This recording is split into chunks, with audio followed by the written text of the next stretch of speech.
We are starting the interior build of the bus. That's right. Copying Jim here, doing radiant floor heating. Looks like 1.5 inches. That's 2 inch. Why is it important to have this film on the front? Then we will route, and then we put aluminum reflectors on top of this. So the aluminum reflectors will right on top of this, go down in the little 1/2 inch groove that we're going to make, and it'll be perfect. But this is too big. This is 2 inches. And that's 1 inch.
We only spent $500. $5,000. That's better than I thought it was going to be. Building a bus is fun, but don't let anybody tell you it's cheap.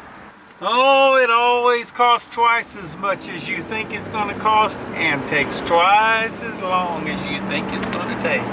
I think it takes 3 times Three as times long. as long. And depending on what bus you get, could be 4 or 5 times more. That's true. All right, Jim, what we got going on in here? We're putting down a floor. Piece of cake.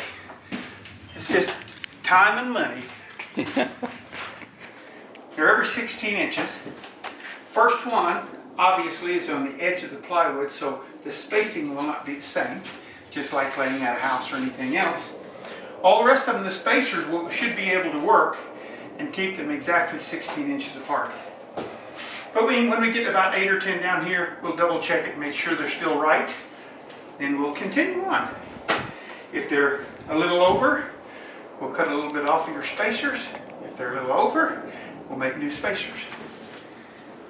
Okay? So first order of business is getting the glue, and then start gluing those down and then screw them down, because as you say, the screws are just there to hold until the glue sets up. That's it. Okay, so the glue, we bought a case, almost 2 cases. They only had, so we bought all they had. Mm-hmm. We bought almost 2 cases yesterday. It'll probably take, to do this one deal, it'll probably take like 6 or maybe 7 tubes to do this part right here. We'll glue everything. We glue these to the floor. We glue the styrofoam in between.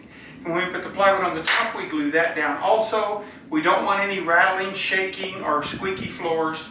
And that's the only way we can eliminate that, is to glue everything. And we got indoor/outdoor to prevent any off-gassing. That's correct. No off-gassing on the glue. Okay, are we ready? Let's do it. Okay, it's ready. Just you need a glue, a knife. I saw a knife actually on top of that. Okay, so let me show you easy way to do this, and I'll keep cutting materials, okay? Yeah. On each one of these things, just turn them up, okay? Use that edge right there to put it down. Makes it way faster. In other words, just, you don't have your caulking with you, do you? Mm-mm. Okay, just run your bead right there, just like that, right beside that. When you turn it up and put it back down, it'll be almost in the center. Only one you're gonna have to measure is this one. And it should be, on this one here, it should end up, the center of this needs to be at, see, that's 16 inches there. center of this needs to be on the center of that. Once you get this one down, all the rest of them will be a piece of cake. But to put this one down, again, you turn it up, put your needles on that, like that, on that mark. Make sure that's the same. Then just run your bead right down this. That way you're not guessing at where the bead's supposed to be and all that.